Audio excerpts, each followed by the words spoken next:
Keep smiling. Yeah, keep smiling. Yeah. That's right. He paints Elmer Fudd's bald head as with polka dots. That's right. I forgot about that one. I want an Easter egg. But the old retired Easter Bunny. That's a riff on one of his old radio characters on Burns and Allen. He was the postman, and he would always be, "Oh, hello, Mrs. Burns. Hello, Mr. Burns," and he'd always sound really sad. And he'd go, "Remember, keep smiling." Oh, I didn't know that. Yeah. Wow. A lot of those. That's why, a lot of those cartoon characters are actually riffs on radio people. Wow. Just there's a whole big debate about who came first, Foghorn Leghorn, or this one comedian, Fred Allen, had a character called Senator Claghorn, and it was by a different voice actor, Kenny Delmar, and he always said Mel Blanc stole Foghorn Leghorn from him, and Mel never said either way.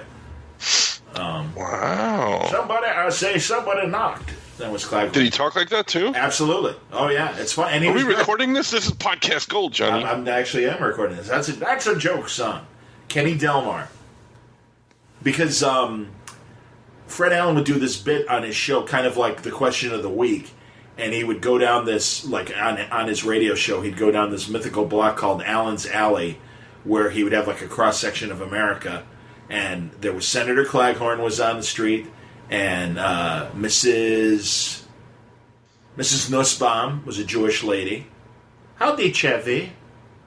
And she'd always have thoughts on whatever. And Mrs. Nussbaum, what do you think is the biggest problem in Congress today? Because he was Fred Allen would talk. He had a Bostonian accent.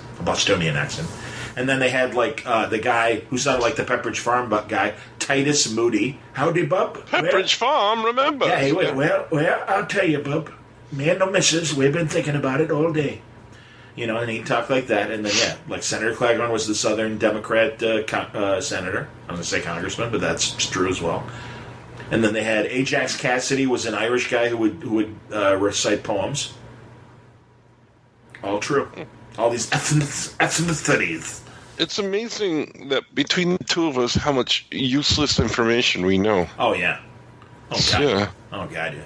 It's funny, I forget what I was talking about last week on Twitter, and Josh Fialkoff, who I haven't had on the show forever, and he's more the TV writer these days than he is the comic. Yeah, doesn't he have? Isn't he writing for that new show, the Code? Yes, or something yes, like that. Is. Yeah. Former Green Lantern writer, infamous for the powers that be at DC, going, "Hey, we want you to kill Jon Stewart," and Josh Fialkoff going, "No, because I don't want to die." And I don't want death threats where people saying, "Why'd you kill Jon Stewart?" So fuck you. And then you can't work for us. Language. Well, sorry. And he's like, "Yeah, too bad." Well, then you can't write for us anymore. And he's like, "Yeah, that's too bad. I'll go write television and make more money. Goodbye." So he had a happy ending. But he was saying, I forget who he was telling, and he's like, he was telling Patrick Zurcher, the fine artist, and he goes, you don't really know John until you start talking old time radio with him. And I'm like, thank you. He's right. Fialkoff is right. He goes, he loves Fibber McGee and Molly, and I'm like, that's actually kind of true. So I like Josh. He's always been very, very nice to us. Yes. Very good guy, very funny guy, and his wife. He and his wife are totally like us in terms of uber nerds, and his wife has written a book about this old 30s forgotten leading lady. Anne Dvorak was her name. She had a really interesting, crazy life, but was really quite the leading lady until a lot of her personal politics and views got her blackballed from Hollywood. So, oh my gosh, yeah, and she, they're great. They're very sweet, nice people. The Fialkoffs, everybody. Yeah, I like that. Yeah. I think we should tell everybody that it's just me and you. It's a Franco Clanko-ish. Yes, a brief Franco Clanko. For a little while, and everybody will be joining us soon-ish. Shortly. Eventually. Yeah, this might be like a Mondo 3 or 4 hour pod, or it just might be an hour of me and Franco talking, because we were going to talk about the Orville. Because the second season is almost over for Franco. It is over for if you've been watching regularly. Yeah. Oh, is this the last episode for the season? Yes, the one last Thursday's was the last for the season. It was the 13th episode. So that's the only one I haven't seen, and then everybody else is going to come on. Mike Negan, Scoot, and Art eventually, and we're going to talk spoilers on Endgame. Yes. So turn off your pod device now if you don't want us to spoil Endgame for you. Or just turn it off anyway if you don't want to hear us in general. Yeah, if you don't want to hear the Orville or hear our voices anymore. But then why would you have downloaded this if you didn't want to hear us? So. It's weird. Why would you download this? We're going to lay a guilt trip on whoever did that right now. It's true. So it's been a while, Johnny. How you been? I know. I'm sorry, buddy. I'm doing all right and slowly healing. And boy, now it's weird because they're doing this treatment for me where they put placenta on the wound, which helps the skin grow faster. Like actual real placenta? It's made out of placenta. Yeah. Really? They're after birth? Yeah, but not like, I mean, it's not in its raw form. It's it's processed. They don't pick it up off the yeah, exactly. Hey, can we use this? If you're done with that, can we use this? The guy with the squeegee. It's the guy, Ralph. He's the guy in charge of picking it up off the floor. Now people are turning it up. Man, I just started eating. Thank you. Come on, thank you. Jeez, jerks. Son of a... Then again, I always fall into that thing that I forget people are listening to us. Well, and you never know when. They'll bring this up in a couple of months. When you were talking about placenta was real funny. Oh, man. I remember the first time I heard, because it's very, it's womb material, of course, after birth. And but I know that like they put it in cosmetics and skin care products, so it is good for your skin, obviously. What? That for They've real. been putting it in my cosmetics? Exactly. I remember a woman selling... You know how people sell Amway or whatever products on the side at work? Hi, I'm selling these on the side. Would you be interested? Hi, would you like to buy a pyramid? And exactly. And then she was selling skincare products, and they were mostly made out of placenta. And I never exactly. I was in my 20s, and I'm like, Okay, now listen. I'm like, I'm not putting it on my face. What are you, nuts? I'm kind of curious. Like, how is the first time someone does that? Like, how is that discovered? Like, hey, if I put this placenta on my face... I bet they were... Yeah, but you figure some guy back at Muppet Labs was bending over a microscope and, oh, look, Beaker, there's some actual properties in this afterbirth that might actually be beneficial to the human body. And, of course, Beaker goes... So it's Beaker's fault because he... No, it's Honeydew's fault. I'm guessing Bunsen Honeydew is the one. Approved all of it. Yeah, that's what I'm thinking. I love when... Yeah, but it sounds like Beaker approved it. Probably. Well, Beaker was an assistant. He didn't have to approve it. Beaker's the one they send up to Congress when they have to explain themselves and everything. Yeah, I believe I only have 5 minutes, Mr. Beaker. Reclaiming my time. Exactly. Oh, we're going through that nonsense starting tomorrow. The Attorney General's going in front of the Senate. And I always wonder if the Attorney General has an army uniform. I just heard some breaking news that Robert Mueller was dissatisfied with... Yes. Yeah. With his 4-page summary of his 400-page thing. We're definitely going to turn people off now. Oh, I don't care. It's not even a cliff note, for God's sake. I mean, really. Well, the cool thing was... And I don't know if it's necessary. Well, certainly for other reasons, but it sounds like actually there's a good number of Republicans that are like, yeah, I want to hear actually a little more of that and explain why your little 4-page thing is a lot different than what we got when we actually read the Mueller report. But can we actually get a 4-page memo on placentas as well? Oh. So yeah, back to my injury. So they put this placenta patch on, and they made me not walk, or not walk less again, back to square one as far as walking for a week. It was last Tuesday, the 23rd, and I'm like, and I'm like, all right, fine, no problem. I'm like, well, at least I'm home. I'm like, it was okay, and they're like, you could tool around the house, but just really use crutches, use your walker, don't try not to walk more than you need to. Don't put any pressure on the womb. Right. Exactly. Don't whiz on the electric fence. I'm like, okay. Yeah. And the funny thing was, I've been watching, as we got closer to Endgame, and don't worry, this has nothing to do with the plot, so don't worry. But I was afraid, looking at your Facebook posts and other people going, hey, please, if you follow me, please don't spoil on my feed. I don't want to know. Yeah. Let me see it, whatever. And I agreed with you, but I just know how people are, and you know how people are, and I'm like, oh, man. So then it occurred to me, I'm like, wait a minute. Technically, this is me. How much spoiler is out there? Yeah. So, but I'm like, wait a minute. I'm like, with the injury, I'm kind of technically disabled right now. I'm like, I'm going to the movie theater and should see, because it was like Wednesday. And I'm like, maybe I'll buy a ticket if there's a ticket available for Thursday night. And sure enough, like most of the handicap row, disabled row, at the movie theater had open seats. So I took one seat, like at the edge of the row, where it's the last seat, and it's aisle next to the seat, so I'd have room to spread out, because that's the left leg is the one that needs kind of more room anyway. And I bought the ticket, and I'm like, all right, I'm going. So I went Thursday night at 7 o'clock, and I'm really glad I did. Because, man, you've told me stories. Rob Burnett had people spoiling on his live YouTube channel, on the live chat and stuff. Yeah. And Yeah, maybe we'll get into some of that. Are you a Game of Thrones guy? I'm not.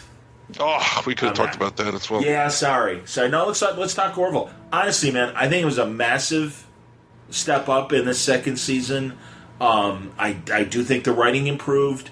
I think the balance between humor and light adventure improved. The special effects. I still think the humor is really forced. That's okay. I do have to begrudgingly agree that it's getting better. But yeah, the humor seems real forced sometimes too.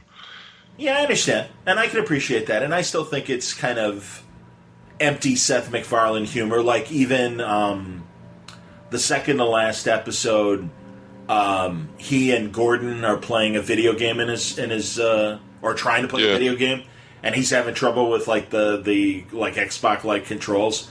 Mm-hmm. He's like, I'm not doing anything. Well, you got to hit X. I am hitting X. And it's that kind of back and forth. And it's like, I'm like, that's like one of your classic kind of, that's like in Blue Harvest for Family Guy, one of the Star Wars parodies, when they have the couch, when they find the couch and they want to put it on the Millennium Falcon, and they're loading it on the Millennium Falcon, and it's like two guys in an apartment building, trying to like navigate a couch through like a narrow stairway. See, jiggle it. I am jiggling it. Yeah, but pull it my way. Ow, my hand. I'm sorry. Not your hand. All right, But see, that's funny because it fits the characters.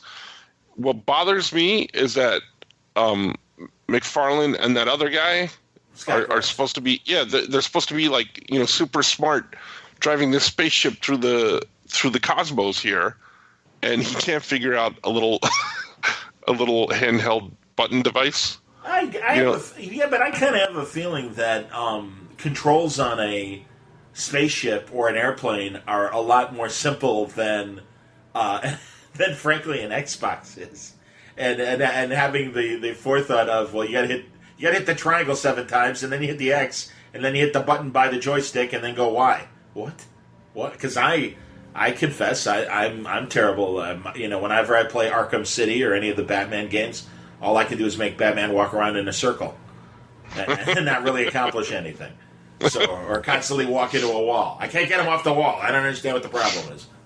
So Chris Iliopoulos always says they need to have like a course for people over 40 that haven't played video games in a while to get adept again at the new controls, because I suck at them.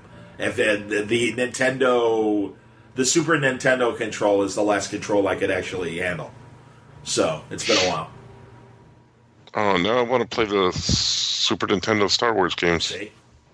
I had PC video games up until like 1998 or 99, and then I stopped. Leisure Suit Larry. What was he? You never played Leisure Suit Larry? No. That was the kind of dirty game, Johnny, where you were Larry, who dressed in a leisure suit and would try and go hot tubbing and try and get chicks and stuff. Is he on Three's Company? No, that's Larry. That's Larry, the upstairs neighbor. Yeah. Oh man. You never heard of Leisure Suit Larry? Swear to God, no. No, I never played. I never played Grand Theft Auto. No, the last. No, Leisure Suit Larry was a PC game. It was like way back when. No, I didn't play that. I'm talking about like the Olympic games on Nintendo and Mike Tyson Punch Out. Right. Those are the kind. And of course Nintendo Hockey. I loved Nintendo Hockey. That was a lot of fun. I remember that. They had that one big guy on the team, the skinny guys. I remember that game. Yeah, and then you can make them start fights. You can start little hockey brawls and everything. Very funny. My nephews would love that, actually. I wonder if they still have, like, 8-bit Nintendo hockey. Because they'd love it. It is still fun, I think. Of course, nothing compares to the ancient original electronic football game where the things were sliding on the field. I was so excited to get that game as a kid. Once I was a little older than I guess I should have been when we got it, and I was like, "Oh man, electronic football! This is going to be awesome! I can't wait to play this!" And I set it up, and it does that, and the pieces go all over the place, and I'm like, "This doesn't make sense to me." Yeah, it was ridiculous. It was ridiculous. Absolutely, man. This isn't. But it was fun. All it is just, I could have saved myself like $50 if I just put all of my army men on the coffee table and then just shook the coffee table real hard. Did you ever play the baseball game with the cards, and they would have like a spinner, like a Wheel of Fortune kind of spinner, and that's what you do to like make him hit, and it would have only a certain portion of the circle would be a base hit, some portion would be a home run, and they were each individual. This sounds awful. Oh, it was. It was. Oh no, it was totally. It was 60s and 70s. I mean, it was. Like electronic football was like a leap up in technology. This had nothing to plug in. This literally was like spinners and stuff, and you would put the player information on the top inside the spinner. And it was like a roulette wheel or whatever, but it was just like or a game board spinner for like a game, a game without dice, and you would move by flicking the spinner and everything. So you'd flick the spinner and you'd insert baseball players, and they would have only a certain amount of area on the spin card where it would be a hit or a home run, and the rest would either be a ball or a strike or whatever. So you'd go through like a full count and spin like maybe 3 or 4 times before you'd get a hit. And then sometimes you'd have, like, if you had Hank Aaron or Willie Mays or Mickey Mantle or somebody like that, like 90% of the spin was home run. Like you couldn't not like get it or whatever. I mean, maybe it was 75%, but it was like easily you're going to score a run here and everything. And I don't know, it was fun. It was fun. It kind of, This sounds awful. It was. Oh, absolutely. Again, there was no tech involved, but it was incredibly popular, and I know my older stepbrother and my friends' older brothers had them and stuff, and we would get handed down the games when they'd get sick of them. So that was one of our games, man. You know which game I loved as a kid? Tell me. Well, older-ish kid. I got the Dark Tower. Do you remember the Dark Tower? Yeah, they would talk to you. It was it would talk to you and tell you like you moved your pieces, and it would you'd have to fight the dragon and all this other stuff. But it was voiced. The commercial was voiced by Orson Welles. Absolutely. I remember. Yes, I do. Yeah. I think we've talked about this game before, but I think we did, right? Yeah, it was amazing. No, I enjoyed that game. Absolutely, that was a good one. I didn't play Clue much because I could never get enough people to get a good game of Clue. I liked Clue, but it didn't happen that often because we couldn't get enough people to play. Professor Plum. Yeah, I never played Clue. Colonel Mustard. I didn't like the movie. I have to rewatch the movie because I remember seeing it in the theater and finding it really not funny, spectacularly unfunny, given that everybody, Martin Mull's in it, and Madeline Kahn, and Tim Curry is the butler and everything, and God, it's a great cast, amazing cast. We watched it recently.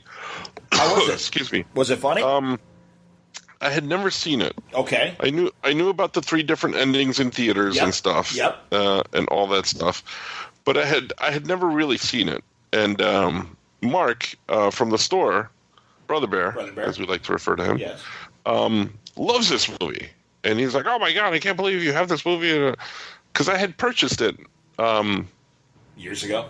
One of those DVDs you buy and then it remains. Yeah, it was like $4 somewhere. Sure. At a gas station, absolutely. So I'm like, oh, I'm gonna watch this one day, and then never did. So I'm like, oh, I have it. We put it in, and he loves this movie, and I'm like, all right, let's get into it. Sure. It is so not funny. Like you. Okay. Yeah, dude, I'm telling you. I don't find any of it funny at all.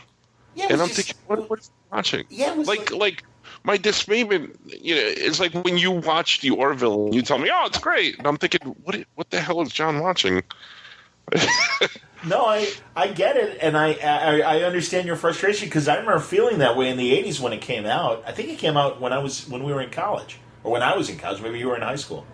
Well, I think I was still in grade school. Yeah, you were in 4th grade, of course, because you're 20 years younger than me. But yeah, and again, like, tons of really great actors, very funny people in the movie. Yeah. And everything. It's a fantastic ensemble. I think Christopher Lloyd is in it, as I remember, as well. Yep, Christopher Lloyd, Tim Curry. Yep. Michael McKean. Michael McKean. Martin Mull. Eileen Brennan. I forgot about Eileen Brennan. Madeline Kahn. Madeline Kahn and Leslie Ann Warren, right? Yep. Mm-hmm. And it should work. And I love, unlike Clue, I love Murder by Death from the 70s. And that was a Mel Brooks movie, right? No, it feels like a Mel Brooks movie, but it is not. And it's Peter Sellers plays Charlie Chan. I mean, there are ciphers of like famous mystery mystery detectives, and it's David Niven and Maggie Smith, Maggie Smith from the 70s, which I always love, because Maggie Smith was hot. It's amazing. Hot. I know, Downton Abbey, but it's like, you could step in the time machine. What are you talking about? She's still hot. She's hilarious, and she's truly one of my favorite actresses, and has been for decades. And but she's great in it, and she and David Niven play kind of the Thin Man, a British version of the Thin Man, where it's Nick and Nora Charles, and Peter Falk plays like a Sam Spade. He's Sam Diamond, and Eileen Brennan plays the secretary, and she's really funny in it. And James Cromwell from the Babe movies is James Coco plays Hercule Poirot. And he's First Contact guy. What's his name? That's right, Zephyr Cochrane. Zephyr Cochrane, exactly. He's the first guy to break warp speed. Right. You're on some sort of Star Trek. Yeah. It's Stretch Cunningham from All in the Family from the 70s. Lord. Yeah. And he farted. That's how he got warp speed. That's right. He cracked the big one. Going in a warp drive. I like when he calls Deanna Dina. It's Deanna. And he gets her drunk. And then he made me drink this thing called tequila, and she's complaining to Riker. We don't have time. Time is not the issue. Deanna, you're drunk. Good stuff. Anyway, but it's a good movie, and it's a murder mystery, and Truman Capote. He plays the millionaire that gets them all together. When I'm through with you, your books won't sell for 25 cents. But that's a really funny movie, and I was expecting Clue to be like Murder by Death, which I absolutely recommend. There's another terrible movie of parodies of TV detectives, and I don't know the name of it. We got to look it up while we're talking. But John Byner and Jamie Farr, play a bad parody of Starsky and Hutch. Wait, are we allowed to talk about Jamie Farr without Scoot here? Well, I'll introduce the subject, and we'll see if because I bet Scoot's never seen it. He's like 4. He's never seen it. That's true. But King Tut from Batman, Victor Berno, plays like He plays like an Ironsides parody. Oh, I do remember this. David Byrne in a wheelchair and everything, of course. I remember this. Yeah. Yeah. All right. Because I got to look it up while we're talking, because I'm reasonably certain that's on YouTube. YouTube has so many great bad TV movies. Unbelievable stuff. So that's always worth seeing. But back to the Orville briefly. I'm telling you, man, I thought they really put it together this year. And the 2-parters were great. I think the effects look amazing. And they know how to, Negan wants to be on camera, apparently. Oh, there he is. Yeah. Hi. What's up, man? We got to see you? I'm back. All right. Why are we seeing your face? I don't want to see your face. I don't need to see your face either. Get rid of the video. Yeah, get rid of the video, because that's why you sound terrible right now, too. Get rid of the video. Figure it out. Gotta turn off the little camera button there. Figure it out. Johnny's being all sorts of mean to Mike today. Negan's just, hi, I'm here and I'm not wearing pants. Is there something wrong? No, everything's fine. I had actually just took off my hat and looked all disheveled.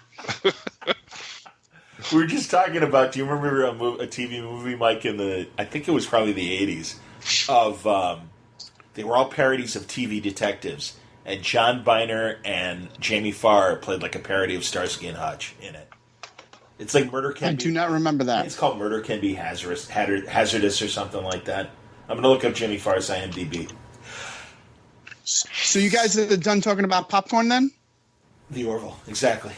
Popcorn, do you like it with salt the Orville Redenbacher? Yes, yeah, that's right. I went to a movie theater because I went to go see Avengers. There's no spoilers yet, but when I posted online that I wasn't going to be able to see it till Sunday or Monday, and Mitch Halleck from Terrificon, hey, shout out, hey, which you may be at.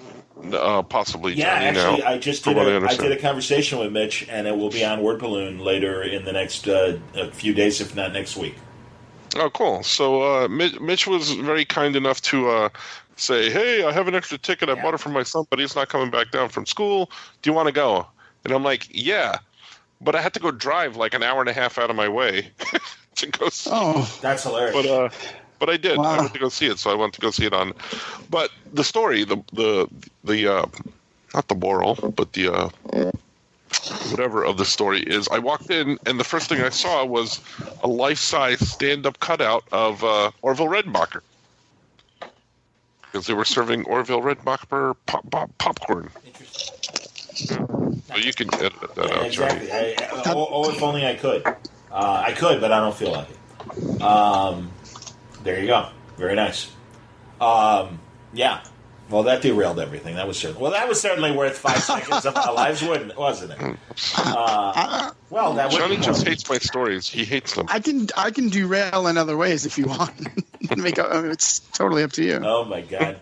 If you're done talking about the Orville, no, I mean, all I was like I said, I just think compared to my favorite punching bag, Star Trek Discovery, the Orville, much like the regular Star Trek shows and even the Star Trek movies, they were wise with their money, and they figured out how to do impressive special effects in an economical way, or offset episodes where they were going to spend a ton of money on crazy special effects and do what they call bottle episodes, where okay, this is all happening on the ship, and not a lot of ray guns and spaceships and everything.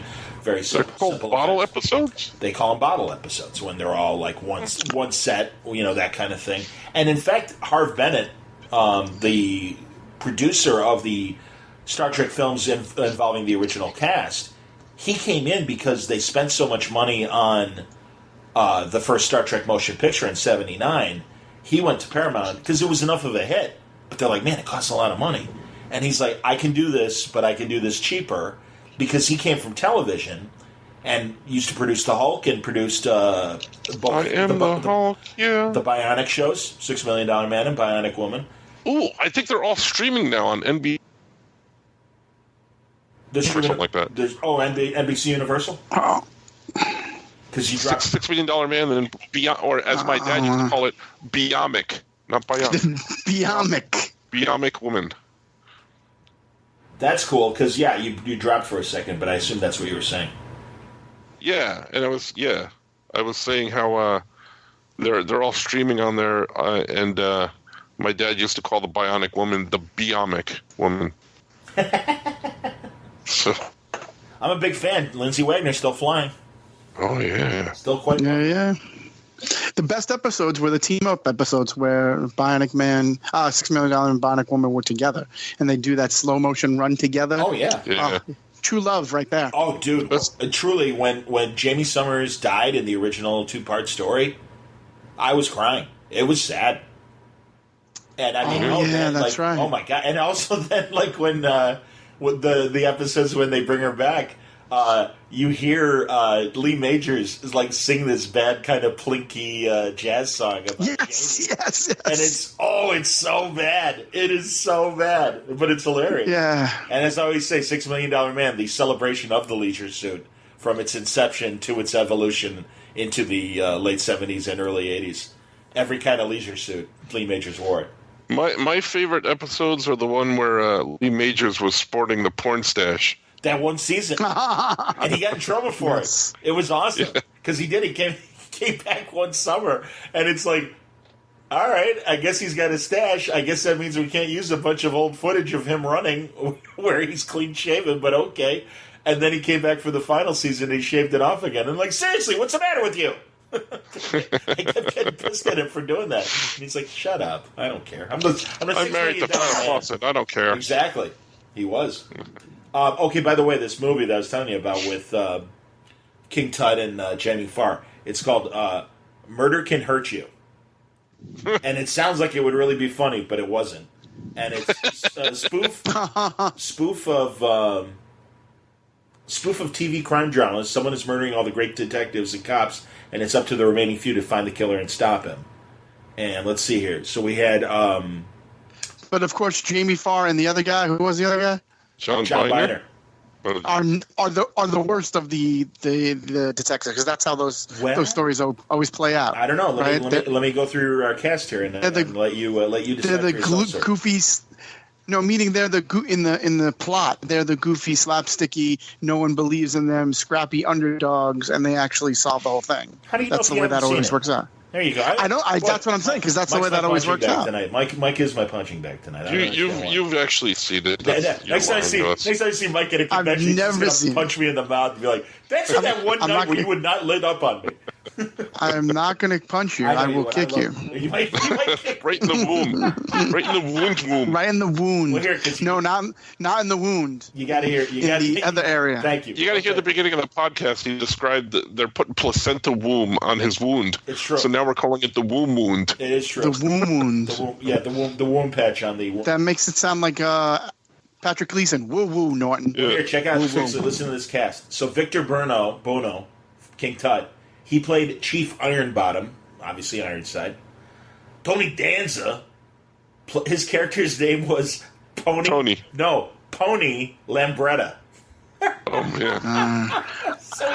So he's I'm mad at Tony Danza, by the way. Go ahead, and then we'll continue with the cast. Why are you mad at Tony Danza? Because I wanted to meet him this past weekend at Chiller Theater, and I went on Sunday, and he wasn't there. Oh, I'm sorry. What? Dude. Yeah. I loved his last Netflix series with the opera singer, Josh Groban, or whatever his name is. It's called The Good Cop. Tony Danza did a series with Josh Groban? And it was on Netflix. Yeah, it was on Netflix. And it's the people who made Monk. The Good Cop. Yes, The Good Cop. I liked it. I thought it was funny. I thought, you said cop. You said cop, right? Yes. Cop, the Good yes. Cock. Exactly, The Good Cock. Netflix, not porn. Because their father and son, and they were both police officers, and Tony was a dirty cop. And God, I wonder what his character's name was. Tony. Thank you. Tony. Of course it was. And I think he actually says, because of his boxing, it'd be easy if you just call me Tony, okay? Because then I'll know to respond. And it's like, yeah, you've been like that for 40 years. Yeah, I know. But it was. Remember when he had a talk show on ABC? Yeah, I don't remember. And he used to do. There was the Danzitions. We used to call them. Joel McHale used to call them Danzitions, where he would talk about one thing and then completely it'd be like, oh, so today, I was riding in a taxi and then I had chicken and it was delicious. And he would call that a Danzition. Oh, that's hilarious. Because it just went from one seemingly unconnected event to another. Do they have videos of his talk show on YouTube? Because that's like Jerry Lewis's. Oh, I'm sure. When in the mid '80s, when they tried Jerry Lewis to have a Tonight Show again, and it was absolutely horrible. It only lasted a week, and you can find the episodes on YouTube, and they're horrific. Oh, you mean like Chevy Chase's show? Yes. I mean, yeah, they're train wreck bad. They're ridiculously bad. So here, let me give you the rest of the cast here. So Jamie Farr was Studsky. And John Biner was Len Hatchington, so it was Studsky and Hatch. Gavin McLeod. Hi, Mary. Gavin McLeod. Hi, Mary. I played Lieutenant No. Hi, fake Starsky and Hutch. Love, exciting and new. He played Lieutenant No-Jack. Who loves you, baby? Hi, I'm supposed to be Telly Savalas, a Greek guy. I hope it shows. As you describe these characters, I remember seeing this. Oh, yeah. I have no clue to what you're talking about. 1980. I can't tell you what it was about or what happened in it, but I remember seeing Captain Stubing as a Kojak and the King Tut guy as Iron Bottom. And I remember this. From Hee-Haw, Buck Owens was Sheriff Tim McSky, like McLeod. So they had Buck Owens. McLeod. He was a McLeod ripoff. Yep. Connie Stevens was like policewoman. She was Salty Sanderson, everybody. Connie Stevens. Yeah. Jimmy Walker was an informant. Dynamite. Yep. He was Dynamite is what he was. He was Parks the Pusher. Oh, man. And then... he wasn't even a cop. He was like a drug dealer. Right. Oh, so he was just like the Huggy Bear. Right, exactly. And wow. then Burt Young, how did they get away with that? I know, right? Stereotyping. Paulie from Rocky, Burt Young, was Lieutenant Palumbo. A robot's pretty good. Paulie's a pretty good name. Exactly. Marty Allen played Detective Starkos, and I assume that was like Telly Savalas' brother George, who was another cop on Kojak, because he totally looked like Marty Allen. He had crazy hair like Marty Allen. George Savalas always looked like he just like stepped out of an all-you-can-eat Euros meal, like and just a big fat slob of a Greek dude. And he was hilarious, and his name was Stavros which is Steven on Kojak. Hey, how are you, baby? I like Kojak. Kojak actually still works for me because it is a great 70s. It's New York in the 70s, and there's like Stallone is on a Kojak like 2 or 3 years before he did Rocky, and it's like all the great cop shows where so many actors before they hit big are little bit players on the show and stuff like that. So Richard Deacon, Mel Cooley, is in it, and he plays Mr. Bernice. I don't know. I'm assuming he might be a victim or something like that. But Pinky Tuscadero was in it. Roz Kelly. Yeah. Whatever happened to her? As I understand it, everybody hated working with her. She was kind of mean. And get over yourself, Pinky Tuscadero. We can find somebody else that can fit in the hot pants. I think she died Really? because of too many finger guns. No, that was Leather, Tuscadero. Susie Well, eventually they got rid of Pinky to have leather. Right? Yeah, Susie Quattro, who actually had like a bit of as much talent as Anson Williams had as far as singing goes. Like, she's a decent singer. I saw Anson Williams this weekend. Liz Torres. Was he with Donnie Most? Tell me he was with Donnie Most. He was with Donnie Most. They were there together. And Jenny Piccolo was there. Kathy Silvers. Oh, my God. Who I didn't even know Kathy Silvers was Phil Silvers' daughter. I didn't know that. I didn't know that. That's amazing. Sergeant Bilko's daughter was Jenny Piccolo. Wow. Yes, it was Jenny Piccolo. Unbelievable. And they were all at the show. But I had met Anson Williams and Donnie Most before, so I didn't bother talking to them. But I did talk with Jenny Piccolo, and she was lovely. She still looks great. I was going to say, she was a cutie. Absolutely. You texted me by accident. I almost thought about coming if I didn't have tickets to go see the Avengers. We had to cast Jenny Piccolo because suddenly Joni and Chachi were the focus of the show. So we always talked about Jenny Piccolo. Then you had to see her on camera. Little known fact, Piccolo in Korean means broken condom. All right. Do you know that story, Mike? No, I do not. They ran Joni Loves Chachi in South Korea, and according to oh yes, it was Joni Loves Penis. Yes, that I do know. Chachi, exactly. Yes, that I. Joni Loves. Did I ever tell you my? We're really going off on a tangent, but did I ever tell you my? Never do that. My Erin Moran story. No, tell us the tragic story about poor Joni. So I met Erin Moran at a Chiller Theater, as it would have it. Okay. Because I love going to those shows and meeting those celebrities of yesteryear. So I went up to her and I said, "Hey, I'm a really big fan." And she looked at me like, "Yeah, I hear from everybody," but big deal. She was still very nice.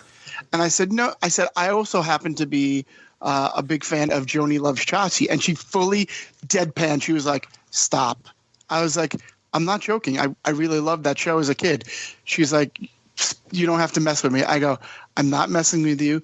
I know the theme song to Joni Loves Chachi." She's like, she goes, "Now I know you're messing with me." So I immediately busted out into the Joni Loves Chachi theme. I won't do this. I will spare both of you. No. Now you have to. I think you kind of have to. Yeah, I would say so. Yeah. Oh my God. There's something really magic the way I hold you in my arms. No one ever warned me love would take me by surprise. Don't know what you've done to me, but you've got me hypnotized. When you look at me, soft as any touch can be, blah, blah, blah, blah. And it goes on. Nice. Okay, now so, I got questions. So I started to sing it. I started to sing it to her, and she was shocked and awed and amazed. She was like, "I cannot believe this." And I told her that as a joke to my wife, then my girlfriend at the time, I used to sing that song to her. And she's like, "This can't be true. None of this can be true." So I got out my big giant flip phone. I pulled out the antenna. I remember you telling the story. Go on, Mike. Yeah. And I called her. I called Lori, my wife, girlfriend at the time.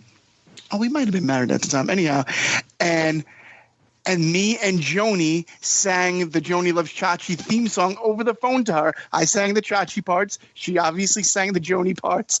And it was the most craziest comical thing ever. And then Lori's like, "Who is that singing with you?" I go, "It's Joni. It's Ed Moran." And she was like, "Oh, my God. Hi, Joni." And then I hung up the phone, and Joni, like, she kept hugging me. She's like, "I can't believe this. Oh, my God." That's nice. See? So it was little known fact that soon after this is when she gave away all of her possessions and moved into a trailer park. Yeah, I thought you were going to entice her with not only that, but I have a carton of menthols waiting for you right now. No, you want to know? You want to know who somebody who was really like heavy smoker, like barfly-esque? Tell me. Was I can't remember her name. The little girl from Love Boat. Oh no, from Love Boat.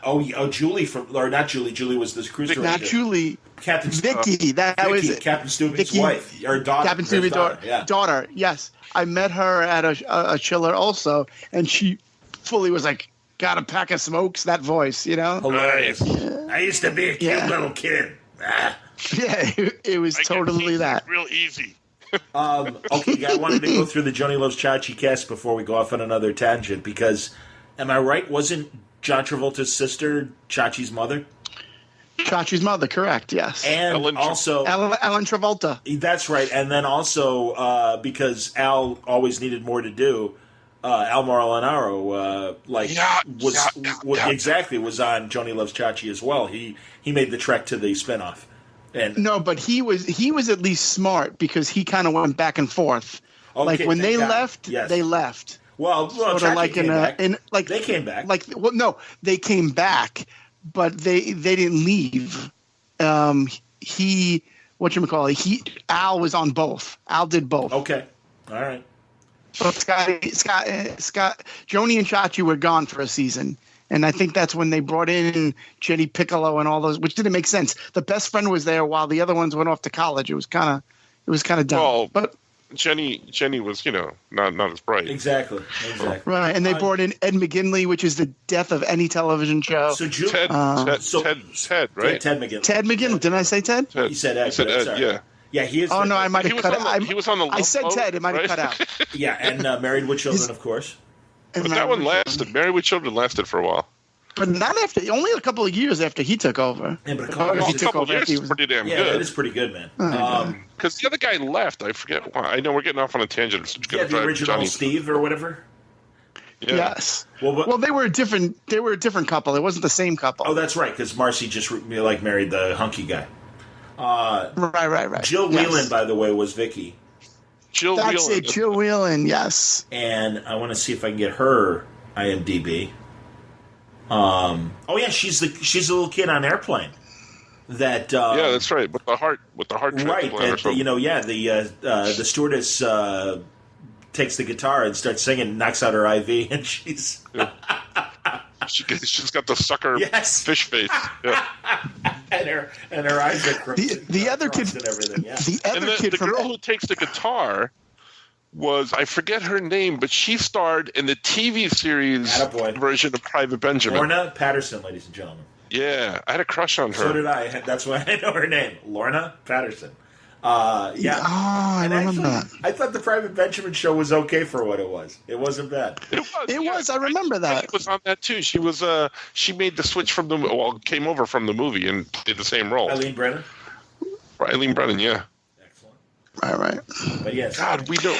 Speaking of which, I'm indoors watching TV. I'm telling you, man. The other kid from Airplane was at this chiller this weekend too. The little boy. Joey. Yeah, Joey. Hey, Joey, have you ever been to Turkish prison? That kid. Ever seen a grown man naked, Joey? All right. Yes. Yes. Yeah.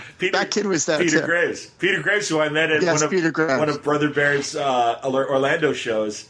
And we all had, name badges and stuff, and we were all staying, as I'm sure Franco remembers, on the same floors as the big celebrities. So you'd run into them all the time, like in the elevator, and I mean that's where I had my great conversation with Adam West in the elevator. And but Peter Graves, I saw him a couple mornings in a row, and I'd be like, "Good morning, Mr. Graves." And he's like, "Hi, John. How are you?" And I'm like, "Awesome!" And I would be so excited. Mr. Phelps just told me, "Hey, that's awesome. I loved you on Mission Impossible. I don't care about biography." Biography. Today, the life of Buster Keaton on Biography. Peter Graves used to do shows. Oh, I would have loved to be Peter. Well, and also, because he did well before TV. He's like in like a million 50s movies and quality movies. Like he's the Nazi in Stalag 17 that's posing as an American. A great character role there, and he's in a ton of like sci-fi movies, like Earth versus the Flying Saucers. I'm gonna look up Peter Graves and give you some of his IMDb. And also he was Matt Dillon, James Arness's brother from Gunsmoke. He was his younger brother. And he changed his name to Graves so that he would get James Arness got the role on Gunsmoke because he was in a movie with John Wayne. Right. And they wanted him to do that role. That's correct. And we know too much crap. And there's way too much. You can watch, there's a great, 2-minute or 90-second intro to the first episode of Gunsmoke, and it's John Wayne. He's like, "Hello, the name's Wayne. Now, I know you all know me, but I hope you follow my buddy Jim Arness on this new show. It's a good show.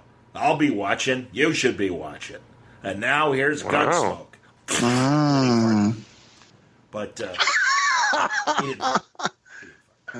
But no, I you know what I just found on YouTube? They have the pilot episode for Hogan's Heroes, which they made it much like Get Smart. The pilot's in black and white, and it starts with this crazy opening bit where you're in the costume department at CBS, and God, now I'm blanking on who the first big CBS star is, but he's like with a tailor, and here's your outfit, Mr. So-and-so. And he does like 30 seconds, and he walks away. And then it's Bob Denver and Alan Hale Jr., and they're walking around the costume department and stuff and talking, "Hey, little buddy." And they do some shtick, Gilligan and Skipper shtick. And then it goes into Hogan's Heroes. And it's very interesting because there was... there's a character that was a tailor that was in Hogan's crew, and it was played by this Russian character actor, and the character was supposed to be like a Russian ally, prisoner of war. But in the pilot, that's where Larry Hovis, and I can't remember the name of his character, but he was one of the wacky guys. He's the Carter. It was Carter. Is he Carter? I thought Carter was the British guy. Kinch was Ivan Dixon, the black guy. LeBeau was Robin Clary. Family Feud. LeBeau was Robert Clary. I think you're right. I think Larry Hovis was Carter. I think you're right, man. Carter's the one who Family Feud. in the credits you see him. He's got like test tubes. He's like the demolition guy. Right. And I remember. But yeah, it's the plot of the pilot is him infiltrating Stalag 13 and becoming a new prisoner of war for them.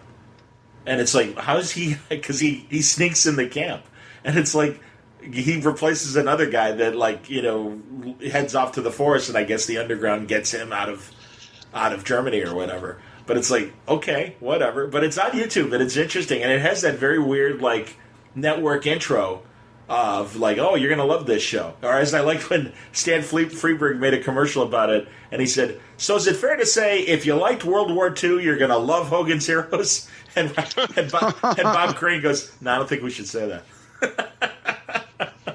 Because even then... Speaking of Bob Crane... Go ahead. Did you know... I just heard... I had this conversation like a month ago. Somebody told me this. Bob Crane was originally offered the seat for the Tonight Show before Johnny Carson. Yes.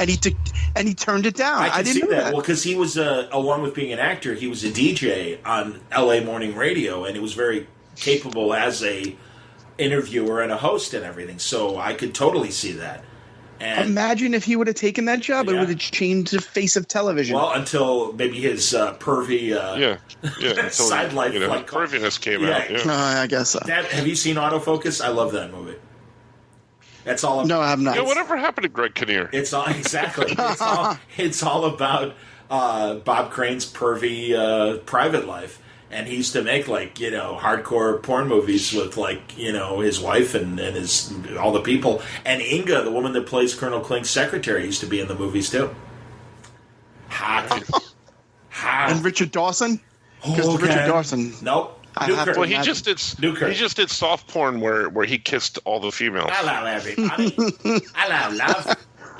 I love some of those episodes of Family Feud where he basically leads with his tongue. Oh, absolutely. His tongue is hanging out. We were talking about we were talking about Family Guy parodies, and I love when Peter does Richard Dawson and he feels up like a couple of. All right, let me check that one over here. Let me check that one over there. All right, something you'll find in your kitchen. 3 seconds. Terrible, but funny. That's awful. You know what's crazy? When he left the show, and then poor Ray Combs came in and did it for several years, and then he killed himself. And then they brought Richard Dawson back, and he was like, remember, he was real fat and like looked like a bowling pin, and he just it was sad. I mean, he really, he certainly was past his best days, but he's great. You got to give him credit. He was great in The Running Man. The Arnold movie. Oh, he's great in The Running Man.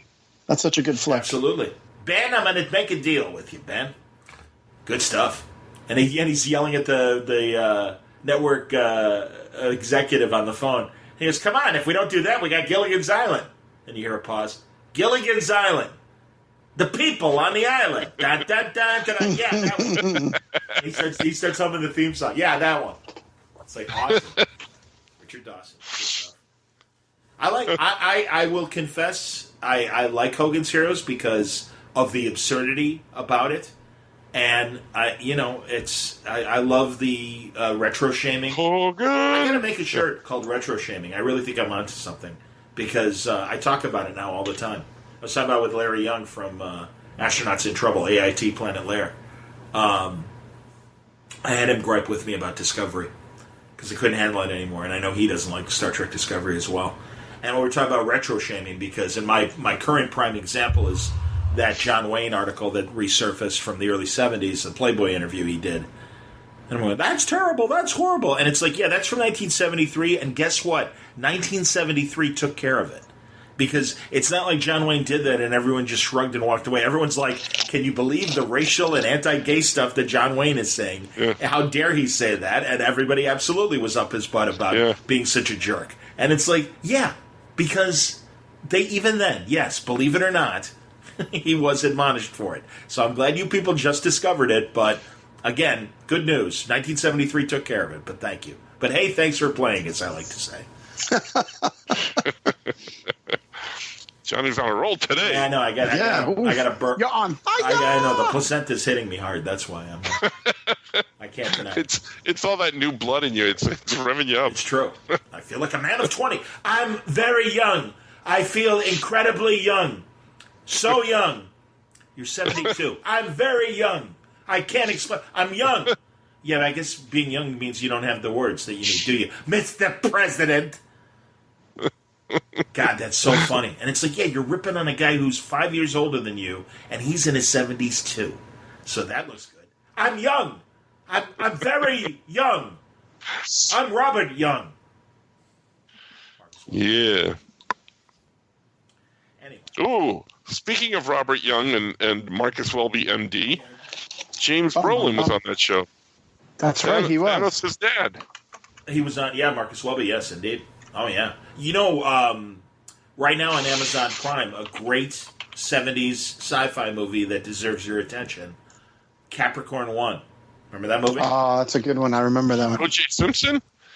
Yes, O.J. Right. and Sam Waterston is the younger... they're the three astronauts. And they faked the landing on Mars. And I got to tell you, of all the movies they remake all the time, I can't believe someone is not thinking about remaking Capricorn 1. Fake news. Fake news. Telly Savalas was in that, by the way. Capricorn 1? Speaking of Kojak. Yeah. I don't remember him. I remember Hal Holbrook. I'm looking that up. I forgive me. I'm not sure if I believe. I remember watching him being like, Kojak. I remember that. I'm about to look, sir.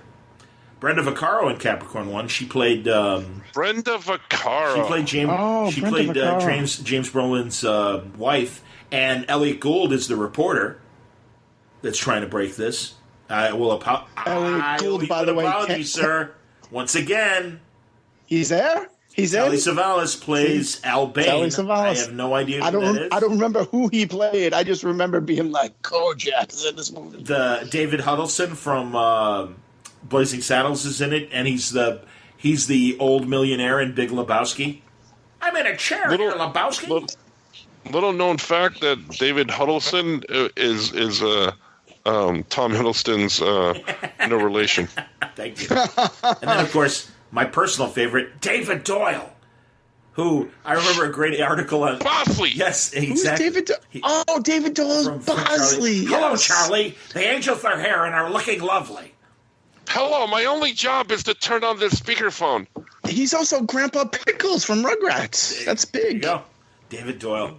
I remember reading a great fake editorial in The Onion, and it was supposedly from Tom Bosley, and the headline was Tom Bosley, I'm not David Doyle. And he's like, I'm tired of people mistaking me for David Doyle. I was not the guy from Charlie's Angels. I'm Richie Cunningham's father. I'm Tom David Bosley. And he's all pissed off. He was on that TV show Father Nelson, or Father something, with Tracy Nelson as a young nurse. The Father Dowling Mysteries, right? Father Dowling Mysteries. Yeah. That was Father Dowling? Tracy Nelson was Ricky Nelson's daughter, and the Gunnarsson twins, and the Nelson twins. And the Valley Girl in Square Pegs. Like, I didn't know. That's right. But Tom Bosley was Father Dowling. With Carrie Bradshaw. What's her name? Sarah Jessica Parker. Right, absolutely. And she was in Square Pegs, and yes. The kid that, Kirk's son. Yes, that's right. Metric Buttrick, I believe, was his name. He was Johnny. Who? He was Johnny Slash. Merrick Buttrick. He was. He plays Dr. Marcus's son, David. My God, that's David. Yes. Yeah, he's. And he died. He died very young, right? Yeah, he had AIDS. Yes. He died soon after that. Yeah. Klingon bastards, you've killed my son. I love how we're playing 6 degrees of everything else. And also in that movie was Kirstie Alley. Savage. Who then... Kirstie Alley was in that movie. Yeah. She was and then they got rid of her because she had a cocaine habit. And they got that other girl, Robin Curtis. to play her in the next movie. Yep. Yeah. Right, Robin Curtis, yes. Yeah, she was in 3 and 4. She's at the beginning of 4. Yeah. And they make a whole thing that when Spock and her got down and pon-farred each other, I'm going to pon-far the hell out of her. You know what I love about this whole conversation is that there's someone out there like Canadian Yoko Chips who's going to make a bingo card of all these people that we're talking about. That's a good point. That's a good point. And what you call Blake's actually got a checklist. Yeah, all right, that's right. That's correct. That is correct. He's like the computer at the beginning of Star Trek 4 when Spock's quizzing himself. Correct. Klingon mummification. Correct. That's, by the way, they didn't use Robin Curtis for was it Star Trek 6 because eventually they decided they didn't want Savick to be the traitor. Right. Originally, Savick was supposed to be the traitor, but then they got what's her name from Sex and the Kate City. Cottrell. Yeah. Kim Sex and Cattrall. the From City. well, she'll always be from Mannequin. Porky's for me. Porky's and, of Ooh, course, Mannequin. Mannequin. Porky's. Exactly. Mannequin. Porky's and Mannequin. Wow. Let me tell you. But no, in Porky's, she was what, Lassie? What'd they call her? I have no idea. I just remember she used to get horny by being smelling. Yeah, and she'd be like, "Woo!" Yeah. Yeah. That was awesome. Yeah, yeah. Porky's. What a terrible That's movie. Porky's. Yeah. Oh, man. So terrible they made 3 of I them. know. Right? Porky's Revenge. Of course, Porky's too. Porky's one is a masterpiece of 80s sex comedies. I won't argue with you, Mike. I understand it. I've told Johnny before, but have you ever seen The Last American Virgin? Sure. Yeah, Mike the and I big were guy. just talking about that Well, movie a couple of nights ago. Go on. I went to high school with that guy. Oh, the kid? The main The kid? Joe Which Kubo, kid? the big fat guy in the movie. Oh, that's right, the big fat guy. I remember you telling me that. Yes. Well, I found out more. The guys who created Canon Films, that were the producers. Menachem and Yes. Golan. Yeah, exactly. Whatever. Those guys, they were Israeli cousins.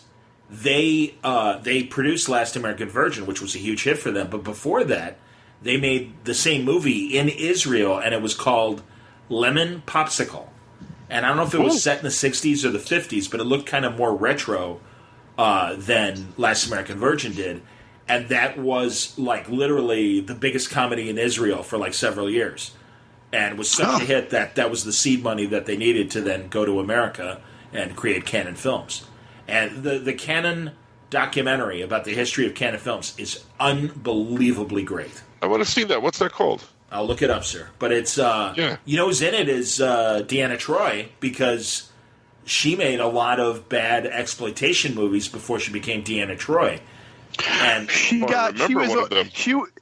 was all naked in Death Wish 3. Yep. And they talk about that. She made a movie called The Wicked Lady with Faye Dunaway, which was like Wicked Lady. It's one I remember. Yep. And yeah, she's boobalicious in those movies, absolutely. Yeah. And yeah, I mean, honestly, Death Wish 3, every feminist has a right to be angry about that movie because it is really a very violent and unnecessary rape scene. It's very, very sad. Yeah. Yes. Yeah. All right, here, I'm looking up Canon movies. One of my favorite. Doesn't she die at the end of it? She like jumps out a window onto a fence or something like that, a wrought iron fence. Yeah, I remember that. Yeah. Okay, it's Electric Boogaloo, The Wild Untold Story of Canon Films, because, of course, they also did Breaking and Breaking 2. It's an amazing movie. It's from 2014. It's... What's it called? Electric Boogaloo? The what? Yeah, Electric Boogaloo, The Wild Untold Story of Canon Films. You can currently rent it on Prime Video for $2.99. And can you spell Boogaloo, please? Now, and Shabba-Doo and the kid, the little bubblegum or whatever his name was, the two dancers from Breaking and Breaking 2, they're interviewed, and the woman that the white girl that dances with them and stuff, because she like made 1 million Canon movies, she's in there because she's in Ninja 3: The Possession. And if you remember the ninja movies and stuff, they were like great action martial arts movies. And the third one, well, I remember, if I'm not mistaken, they did a lot of the Chuck Norris movies. Absolutely, they did. And Invasion USA, like Lone Wolf McQuade or something like that. And Lone McQuade. I don't know if they did Octagon or not, but that's my favorite voiceover scene from the Octagon was Chuck Norris and his adopted brother from China or wherever he was from. They would fight at the end, but Chuck Norris would have this inner monologue, and it would be like, he can't believe he's fighting his brother, but it would be an echo in his head. Apparently, it was empty, maybe, because it would always be, "Can I do it? Can I do it? Can I do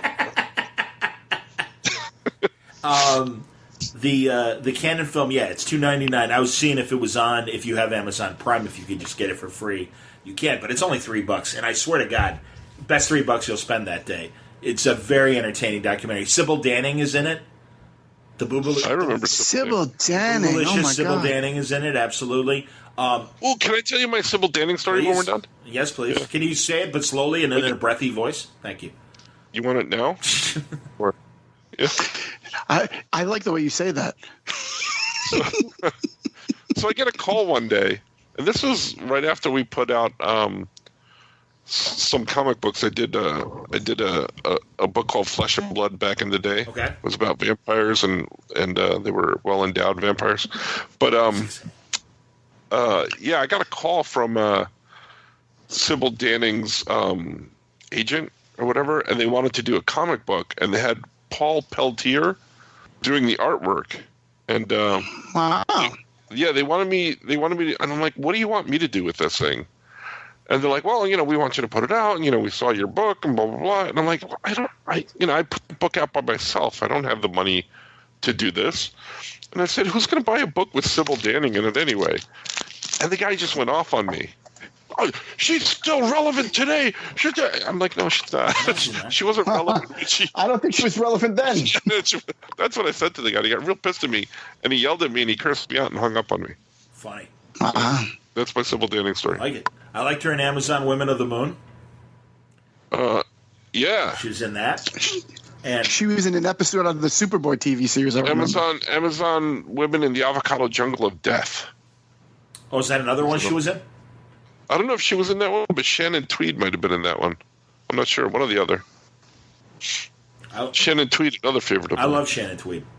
She looked great on that Frasier episode she did. Although she unfortunately decided to go this plastic surgery route, so she looks like after the Joker, gassed her. Yeah. She's got crazy. I like it. Now. For those of you that don't know, she's married to Gene Simmons. Now she's married to Gene Simmons. That's true. Right. For the longest time, she wasn't. Well, that's true. They were living together in sin for a long time. Yeah, for like 26 years or something. I liked also in that same time period, Tracy Tweed, Shannon's redheaded sister, was also very lovely. Yeah. Spoilers. Exactly. Hey, Scoot's here. Scoot. Hey. Don't worry, Scoot. We haven't started our endgame conversation. We're too busy talking about other random movies here and there and stuff. We're going down memory lane. Okay. Back in your placenta days. Is Memory Lane in Toledo? Hey. Is that a street in Toledo? We did talk about Jamie Farr, and I cautioned Johnny that we shouldn't be doing that without you, but yeah, we did. We did. Yeah, he's in the. I found out he's in the Toledo Mud Hens Hall of Fame. As well, he should be. It's true. Yeah, I took a picture when I was at my wife's office. It's connected to the baseball stadium downtown in Toledo, and it overlooks it. And I was looking out there one day, and I saw like numbers for Hall of Fame baseball players, and then one of them was just a cartoon drawing of Klinger, and he's actually in their Hall of Fame. So as a cartoon, I took a piece of I'm trying to think, duct tape, and I put it under my armpit, and I got a fresh set of arm hair to put in the Hall of Fame. So it's almost like I'm there all the time. Right, he probably put that up there. They could do like Superman 4, by the way, another canon film, and clone a Jamie Farr from Jamie Farr's arm hair. Incidentally, I'm a clone. What? So I don't get. How does Jamie Farr's armpit hair equate to Superman 4? I missed the connection. Remember, Luthor creates Nuclear Man using the DNA from a strand of Superman's hair. He steals it. Yeah. And that's how he creates Nuclear Man. I see. Which, again, would have made so much more sense if they let it be Bizarro. And they had stuck with their original plan. And that would have been cool. Yeah, you can see those scenes on YouTube. They have those outtakes. Why'd they decide to change it? I don't know. I really don't know. I was talking about, there's a great documentary about canon films called Electric Boogaloo. And they briefly talk about Superman 4. Not to be confused with the movie Electric Boogaloo. Right, Breaking 2 Electric Boogaloo. But which is another canon film that they produced. But they talk about how they convinced Christopher Reeve to do Superman 4 with them because they let him write the script and everything. Christopher Reeve wrote the script for I did not know that. Artie can tell you volumes about that. Absolutely. That's one of his arguments. And that kind of makes me feel a little sad, actually. Well, and that's one of Artie's arguments, that even though they're both crappy movies, Superman 4 is superior to Superman 3 in Artie's world, and I love it. Artie's like a defense lawyer. Your Honor, Exhibit A, written by Christopher Reeve, Superman himself. Exhibit B. He's right. He's 100% seriously. Like, he'll go chapter and verse on you, And he's kind of right. He's like, I love Clark Kent's story with what's her face eyebrows. Meryl Hemingway. Yeah, Meryl Hemingway, exactly. Eyebrows. Because she was beautiful back then, but you can't help but look at those eyebrows. She's got eyebrows like Gorbachev, for God's sake. It's what the hell? What eyebrows? She's just got the one. It's right. Brow. She was in a great movie with Peter O'Toole called Creator. Hello. Do you remember that movie? Yes, I do. Did you know that Peter O'Toole is a double phallic name? Exactly. Thank you. Hello. Apparently, penis was on my mind when I created my stage name. Hello. Bloody Michael Caine will tell you that. And by the way, anybody ever noticed that Peter O'Toole's name actually means penis in various forms? I broke him. I get broken. Oh, man. I love any chance to do Bloody Michael Caine. I was watching. He made a new. I told you that story. I said that to one of the aliens in Star Trek, in Star Wars, and he yelled at me. I was talking to him and Tim Bradstreet, and he were talking. I love Tim Bradstreet. I miss Timmy. How many celebrities yell at you? A lot. Oh, quite a bit, actually. I mean, Eliza Dushku yell at you, or did you follow her because you wanted to go to the bathroom too, and you had to yell at the? No, her security guard. Yeah. Her security guard yelled at me because he wouldn't let me go to the bathroom. Yeah. What if I pee on you? I wouldn't advise you. I had lunch with Elijah Dushku. It was very lovely. She's adorable. I'm sure she's very lovely, but because of her, I almost peed my pants. So I'm in the midst of reading the oral history of the creation of Buffy and Angel. I know it is an oral history Written by Peter I was O'Toole. going to say that's right, Peter O'Toole. It is an oral history. Hello, did someone say oral? And it's really interesting. And they were just getting into season 3 of Buffy with Faith and talking. And she's quoted in it, and all these different writers and production people are quoted in it. And they all loved her. They all said she was terrific, like really sweet and very. Like, it was fun having her on set, and she was great and brought new energy to the show, and blah, blah, blah. But... You know who doesn't love her? No. Michael Weatherby and CBS do not love her. Oh, because of the Dark Angel. No, because of she was on that new Michael Weatherby show. I don't know Michael Weatherby. It's the guy from NCIS, but now he's on that Bull show. Oh. And she was supposed to be the new love interest. There was some sort of sexual harassment thing, and she won a settlement or something like that. I didn't know that. Oh, that's right. Yes. I You know what's on Netflix that she made, and it never became a series, and it bummed me out, was they redid The Saint. I'm taking a drink of water, pardon me. I'll be right back. Ooh, there you go. That's why he's the best of the business.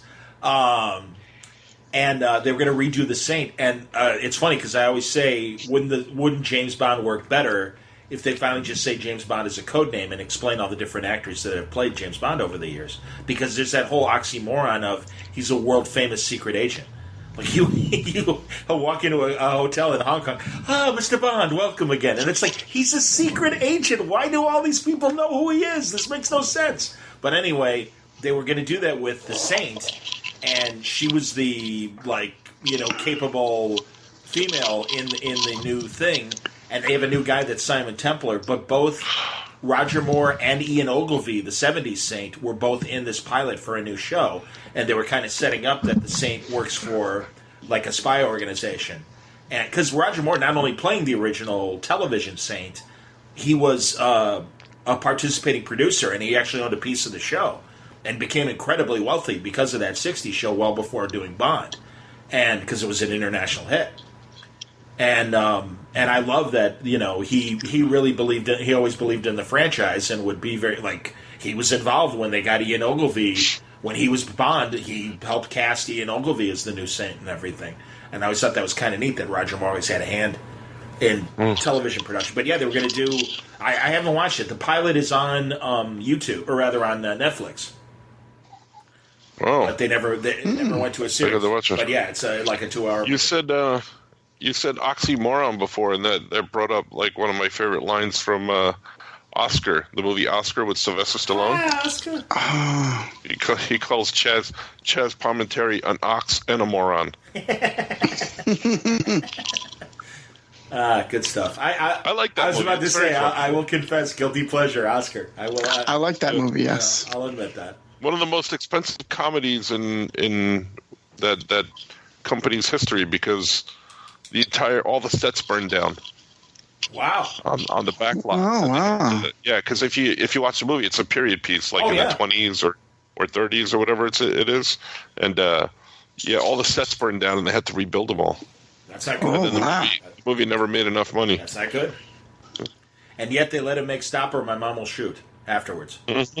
Mm-hmm. Well, he had to recoup all the money he lost on the fire. Rhinestone. Wolf.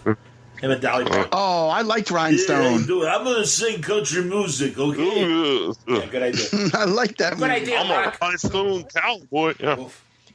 Woof. Hard. Yeesh. Poor Dolly Parton. I loved her in 9 to 5. That's about it as far as acting That's goes. the whorehouse in Texas. Yeah, all right. Okay, that was misleading. Exactly. Yeah, I was very disappointed. I got to be honest. Me and the downstairs tenants, we had a lot of complaints about that movie. Exactly. Yeah. We were ready for some action, but You had no use for your sock and your tissue box and your lotion. Peter O'Toole did not make an appearance. I didn't like that. I wear a bloody horse, supposedly, in this movie. If I could be Michael Caine. Right. I came here. I expect to find horse. I see none. I like that we're talking about Peter O'Toole, but that's Michael Caine. Yeah, because I love doing that voice. It's easier for me to imitate bloody Michael Caine than it is Peter O'Toole. I was going to say 6 and 1/2 dozen another. Well, Franco, remember that short-lived podcast we did where Michael Caine was reviewed a movie with us? Bloody Michael Caine. I was watching. Well, first of all, he has a new. I was starting to say this before when I first started imitating him. He has a bank heist movie that was a British-produced film that I don't think was released here theatrically in the States, but you can watch it It's on Amazon Prime, and it's an all-star cast. Jim Broadbent's in it, and Ray Winston, and it's we're all retired safecrackers, and we get back together for one more job. You see, and I love it because it looks like what Going in Style should have been. What's his favorite drink? Michael Caine's favorite drink again? I don't remember. Yeah, it's no idea. Not a Verma Formiga. Oh, that's right. I'm sitting in my favorite Italian cafe. I'm drinking a Fernet Branca. Fernet Branca. That's right. From Batman, Master Bruce. Dark Knight Rises. I buried enough Batman, Master Bruce. I love it in The Trip when Steve Coogan and Rob Brydon are doing dueling Michael Caine's. I've buried 10 Batman, sir. I don't want to bury him. You're only supposed to blow the bloody doors off. Good stuff. I'm seriously, I love that. And he's right. He's like, now when Michael Caine speaks, he speaks very softly. When he was young, he spoke very loudly indeed. And it's true. You're not doing it the way you're supposed to do it. And seriously, it's when I learn when I can crack a voice code and I can actually do it, I'm like a pig in feces for like months. I'm very, very happy. I'm very, very happy. Like that's like I was saying the other day. I was amusing myself and I was talking about Robin Williams. I love when I'm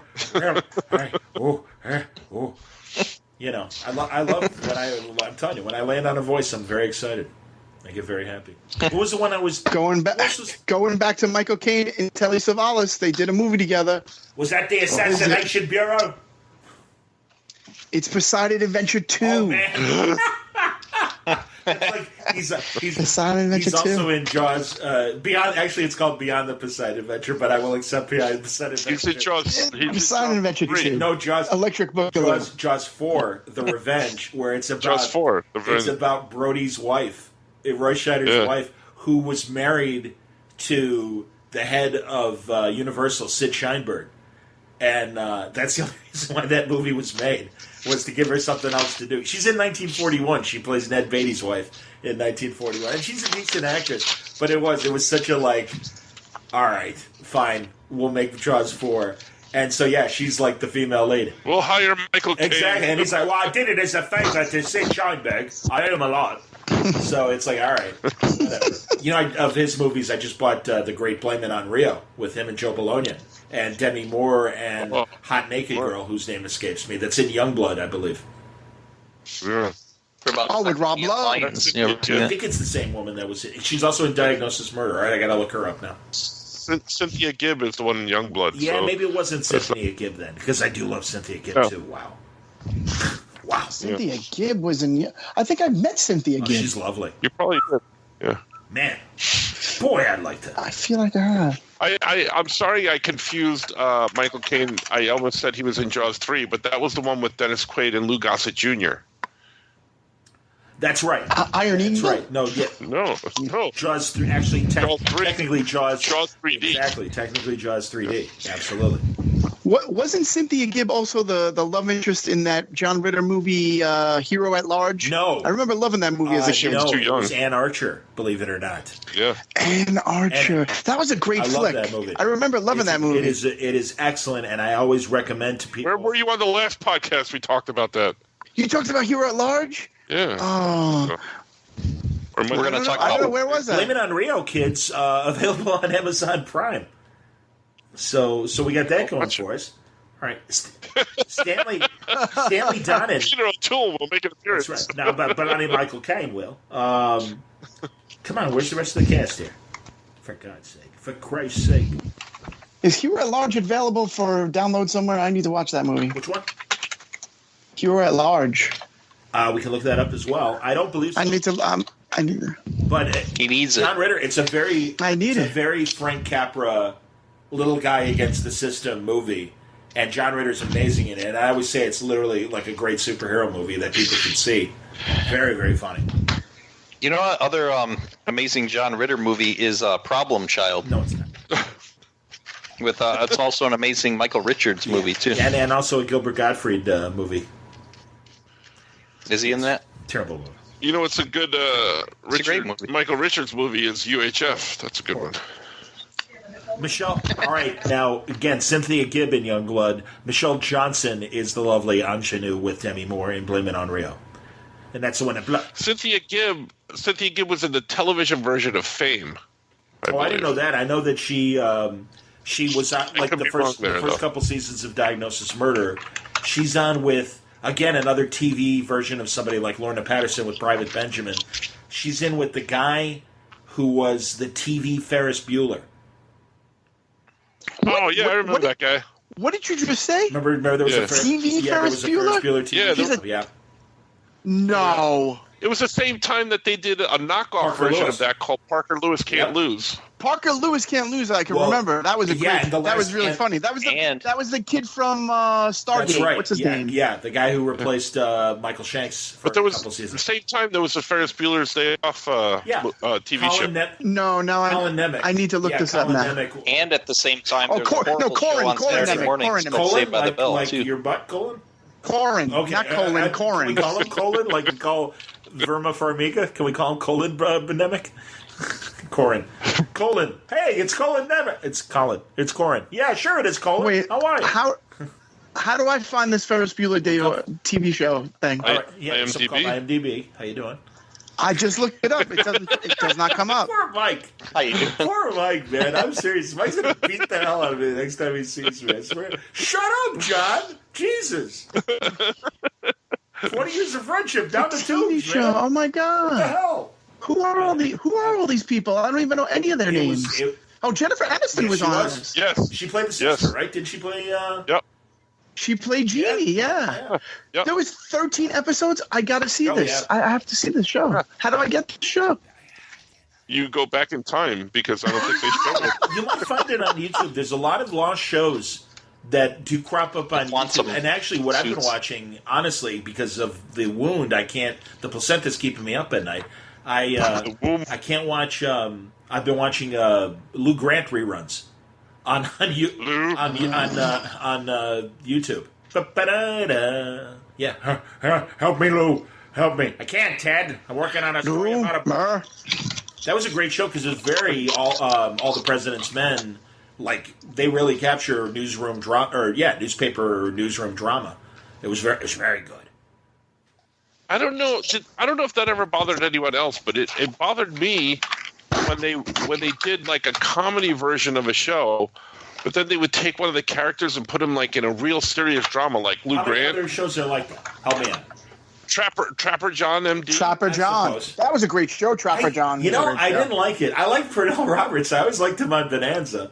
But I didn't buy that Wayne Rogers aged into Pernell Roberts, first of all.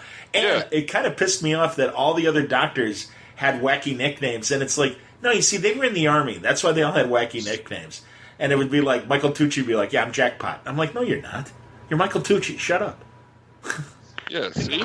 Oh, my God. You're making my point for Gregory me. Harrison, wasn't he Gonzo or whatever? Wasn't that his name? Yes, Gonzo. Say. All 13 episodes recently on an episode of American Housewife. Are on YouTube. All 13 episodes. I gotta go. Right. I have to go. I gotta go watch all 13 episodes of we've lost Negan. Because this is great. No, you're gonna love it, man. It's great. And do you remember in the last episode of Parker Lewis, they widened out to show that there was actually a TV show being made or whatever, and there were two body doubles, and you never see their faces, but it's supposed to be Ferris Bueller and Cam. And Cam's wearing the hockey jersey and stuff, the Gordie Howe jersey, and I think Ferris is wearing the sweater vest that he wears, and he's like, "Come on, Ferris, let's get out of here." And it was like, that's awesome that they kind of admitted. Of course, we're a knockoff of Ferris Bueller. That's fine. Parker Lewis was a decent show. Colin Nemec did a good job on that show. Colin Nemec, I met him too. He was great on Stargate. Corin, he was fine. Jonas. There's also a kids version of that called Saved by the Bell. I said earlier. Thank you. Yeah, yes. Thanks for reminding us. All right. Thanks for showing up, Scoot. That's why he's the best. He's saving it up for Endgame. I know he's got a full note card. He's got a full 3x5 note card ready. Okay, I like Chris Evans and I like Robert Downey. That's all. Thank you. And you forgot one. Who? Chris Hemsworth. Scarlett Johansson. Yeah. And the other one. Like girls. Your mama. Exactly. Yeah. And Peter O'Toole. Hello. No, right. That would really caught your funny bone, didn't it? Nobody asked me. Oh my God. There was 73 episodes of Parker Lewis. Oh my God. It did fine. It ran for a while. I remember that. Chernoff was the jerky principal that was always trying to beat him. And she was very funny on and very cute on Fridays, the ABC sketch comedy show that was the Mad TV to SNL in the 70s and in the early 80s, rather. Early 80s. Hey, John, I think we talked about this before, but wasn't there like a Fridays type of, or Saturday Night Live type of show with Michael Nesmith? Where he did like a variety type show around the same time? A summer show called Television Parts. He did the first music video album, and it was Elephant Parts, and a great song, Lucy and Ramona and Sunset Sam. And Sunset Sam is Hulk Hogan before he became famous. The video, look up the video, kids. And Television Parts was a summer replacement filmed sketch show, kind of like when Albert Brooks used to do film pieces for Saturday Night Live and stuff like that. So it was all like it wasn't even video; it was definitely film. And Gary Shandling did a few bits on there, and I remember Merrill Marco. But wasn't it hosted by? Yes. It was hosted with Michael Nesmith. Oh, yeah. Well, I remember one bit he did where he was dressed in like a mariachi band, and he was gonna sing Guantanamera, and he's like 1 ton tomato, I'll eat a 1 ton tomato. Yeah, that's right. And the other mariachi guys just look at him and they all walk off. He's like, what? Like Guantanamera. Oh, so it was tomato. It's kind of like Mike Norton. Mike Norton was kind of doing Mike Nesmith. I always thought it was tomato. I'm telling you, I will not rest until he and his wife Julie cosplay Shaggy and Velma. Because they thank you, because they could. And he said, that would be awesome. I'm sure Julie's like, I'm not doing that. What are you, nuts? I'm not wearing a brown skirt and an orange sweater just for you. You guys still talk about me on the podcast because people come up to me all the time and tell me that they were involved in a moment. Mike Norton moment. I'm telling you. That's the greatest thing that I think came out of this podcast, the Mike Norton moment. I bought a pug today, Julie. Good stuff. Oh, He's been touring the world. He was just in Scotland. Norton. I love thinking of Mike in European countries. I don't know. Makes me laugh. So you got to drive on the other side of the street, right? Can I get a Glasgow kiss? Can I? Is that a thing? I don't know. Is that like a Cleveland steamer? I don't know about a Glasgow Cliff. You don't want to get that in a late night log. Which, I know. Oh, a Glasgow kiss. Billy Connolly. Darts. Poor Billy Connolly. That just breaks my heart. Oh my gosh.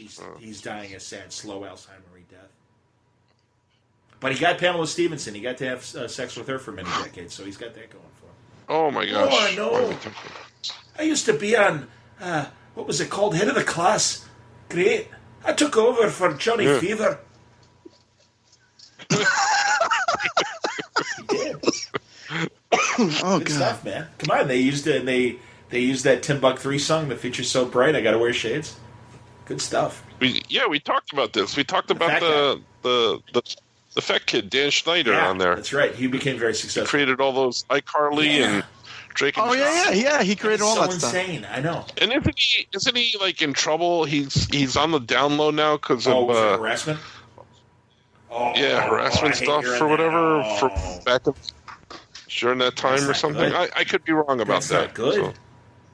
This is how rumors start, Franco. No. It's the rumor that I'm talking about that I heard. He's in one of my favorite little comedies from the 90s, The Big Picture with Kevin Bacon. Yeah, I love that movie. Just like Kevin Bacon. It's true. That's a line from Guardians of the Galaxy. In that too. All right, I heard Scoot. What did Franco say again? Jennifer Jason Leigh from Fast Times at She's Ridgemont hilarious High in that movie. And so's Terry Hatcher. And from tight T-shirt. And from they're Easy real, Money. And they're spectacular. Who's from Easy Money? And Jennifer Jason Leigh, of course. Isn't Jennifer? Yeah. I thought there was another cast member from Easy Money that was in The Big Picture. Angela Bush. Dad. Taylor Negron, man, is so damn funny. Taylor Negron. He's the pizza delivery guy in Fast Times at Ridgemont High. You want a pizza? Right here, dude. And Taylor Negron, also great in The Last Boy Scout. Yes, he's the bad guy. He played the villain in The Last Boy Scout. Villain, that's right. And, of course, in Fast Times, he's... isn't he in Fast Times? Other than Mr. Pizza Guy? Yeah, I guess he is. There was something else then. There was another movie. There's another movie he made. Oh, he made... Didn't he make... he made Young Doctors in Love, which was a Gary Marshall movie with Michael McKean. And I want to see Julie Haggerty's in the movie from Airplane.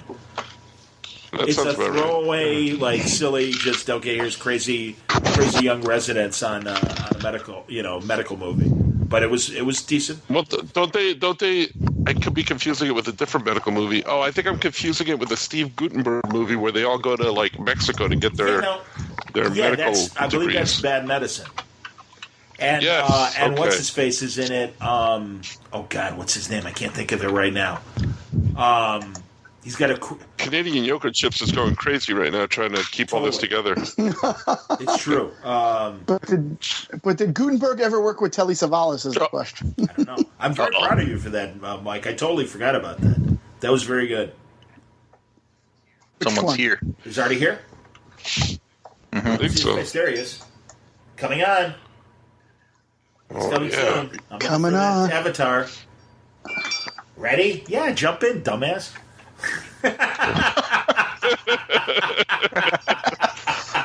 Johnny's mean streak continues. Waiting for that face. It's coming. It's coming. I'm the only one Johnny's not mean to because he knows I whip his ass. There he is. Hello again, everybody. Hello. Hello. There he is. Well, welcome to the Yeah podcast. All right, here we go. Listen, all right, before we start, at some point, you have to go back and listen to the first 90 part of this because it's all over the place. Okay. See if you can make sense of it afterwards. Before we leave Bad Medicine, the Steve Guttenberg doctor movie, it also had Alan Arkin in it, by the way. I hope you know that. He's on the Goldbergs now, Steve Guttenberg. Taylor Negron is indeed in Bad Medicine, thank you, and that's probably what I was thinking of. Gilbert Gottfried in Bad Medicine. I'm already lost. Bill Macy. Maud! For God's sake, Maud! Julie Kavner is in it. March, please. Get it, Harold. March, please. I was just at the Streamwood Community Board meeting.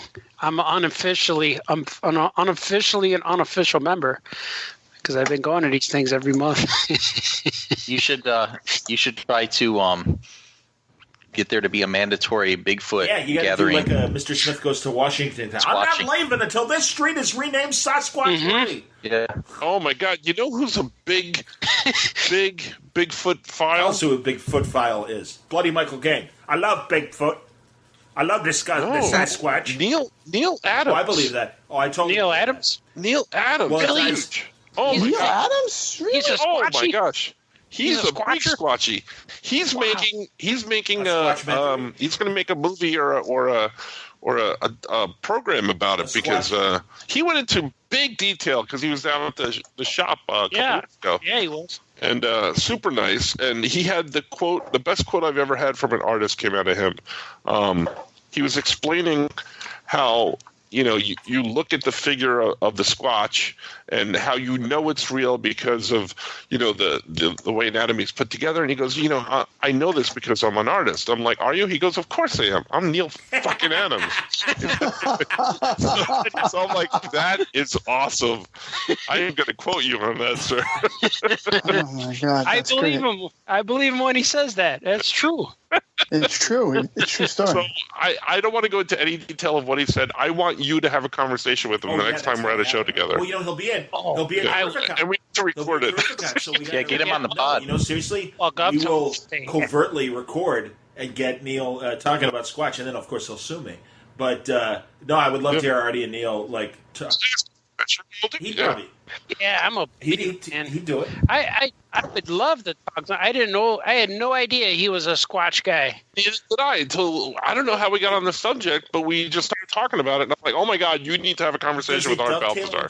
Because I know he's he wrote that Batman Odyssey story, and part of it was that there were inner Earth, like a civilization underground, and stuff like that. And I don't know if that was just him having fun with a type of fiction, or if he really was because I know he's got his whole Earth expanding theories, and he's done all that stuff. And I don't want to go into it. You need to. I need to. Yeah.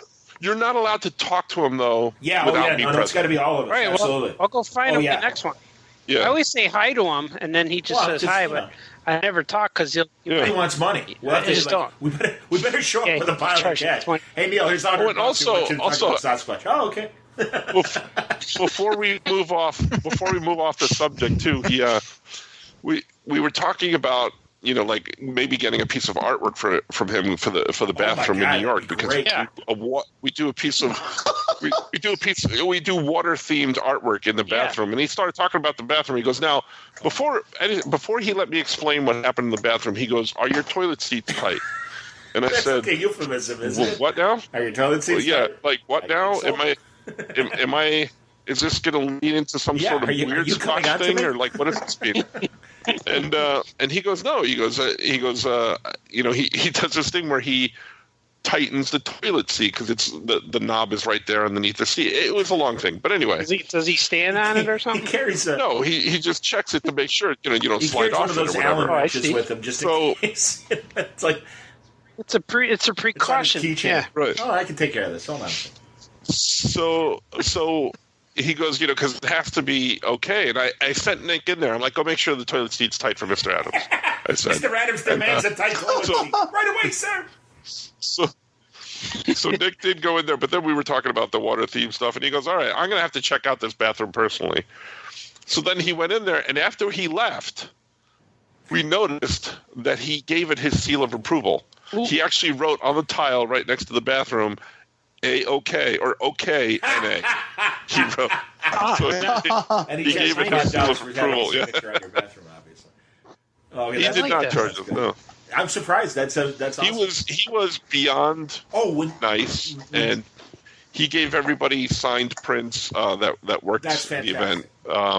He was just super nice. That's awesome. Mitch coming up in August, and a show that will feature many of the cast members, including myself. Podcast. And he was telling me at the beginning of the show, the fire marshal was giving them grief at, I want to say one of the Big Apple shows or something like that, where the aisles were too narrow or something like that. So like they literally had to, like everyone's tables, they had to move back a few, like a foot or two to widen all the rows. And the fire marshal's just being really crappy to Mitch and everything. And Neil's like, "What's going on?" He goes, "Hold on a second, hold on." And he goes to Mitch. He goes, "Don't worry, kid, I got this." And he wants to. He's like, "What's the problem?" And well, the aisles are too narrow. Okay. Well, we all want to be here and everything. I'll tell you what. Give us 15 minutes, and we'll take care of the room. And so Neil started doing it, and he goes, "Hey guys, we all want to make money here. Here's the situation. Can everyone move their tables and start doing it?" "Oh yeah, sure," because Neil Adams is doing it. And it's like, well, of course we'll do it. So he got all the artists to like go and make the move, and happened in like 5 minutes, and everything was fine again. But the fire marshal's like, "If you don't change this, I'll shut this place down." And then Neil's like, "Hey, no," because that's you gotta love Neil, because I mean I know he told me about like when he would have the conversations with the DC brass about Siegel and Schuster and stuff. He goes, "You don't go in angry." He goes, "You walk in with a dozen donuts and some coffee. All right, let's sit down. Let's talk about this. Now, we all want the right thing here. We don't want any bad publicity with the movie coming out. They're good guys. Come on." Well, let me tell you something. There are stories out there about Neil Adams, and you hear some of these things that people say, but being who he is and how long he's lasted 100%. in this business, you got to give the guy credit for knowing what's what. Well, and again, he can. It's just it's like Ali when Ali would be all bluster and people didn't like it. It's like, yeah, but he can back it up with talent, and also there's. Yeah. He could bash your face. And I think Neil was pretty capable in his day, because I know he would weightlift and everything to keep in shape for a long time. But you're right. I mean, I think there are as many nice stories about Neil as there are not nice stories about Neil. Absolutely. But I like Neil. I'll say this: the not nice stories, are based on.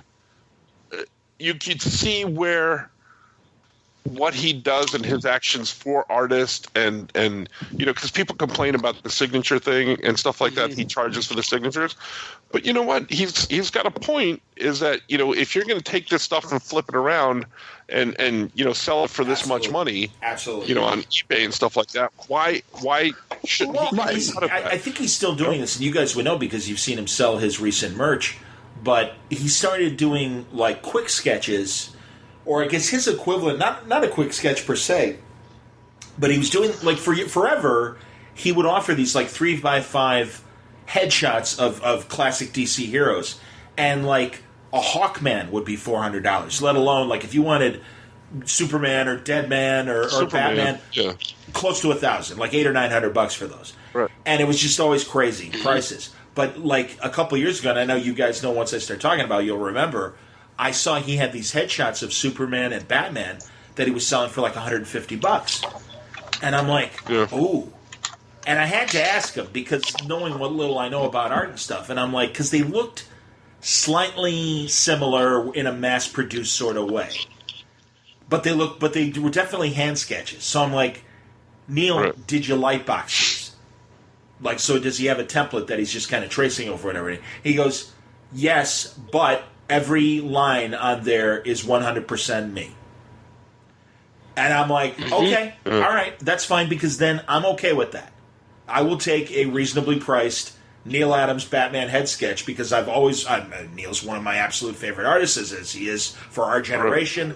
And it was so funny, because my buddy Wayne, who you guys know from Canada, and I'm like, and I was really of two minds of it, and I wasn't sure.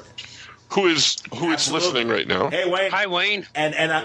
Shout out to Hi, Wayne. Wayne is nodding because he's like, yeah, I remember that. Because literally, like, we were like having coffee or something like that, and I'm like, Wayne, I just bought this Neil Adams thing for $150. Because Wayne's a serious collector, and he's got, he really does. He's a high end comic original art and commission collector. And I'm like, did I make the right move? And he's like, yes. And I'm like, okay, good. And he goes, you like it, don't you? I said, I love it. And he said, no, I don't feel like he gypped you in any way. This was like a good move.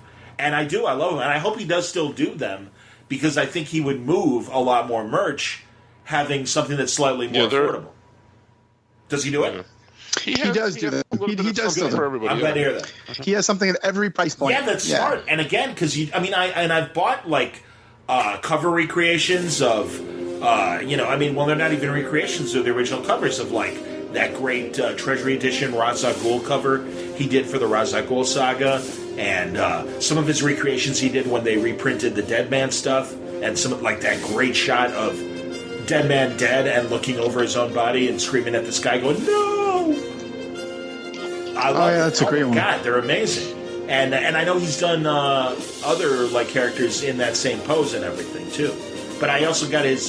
He did a Walking Dead where Rick is shooting a zombie in the head, and that was in my studio forever at the Mix back in the day. Oh yeah, used to be.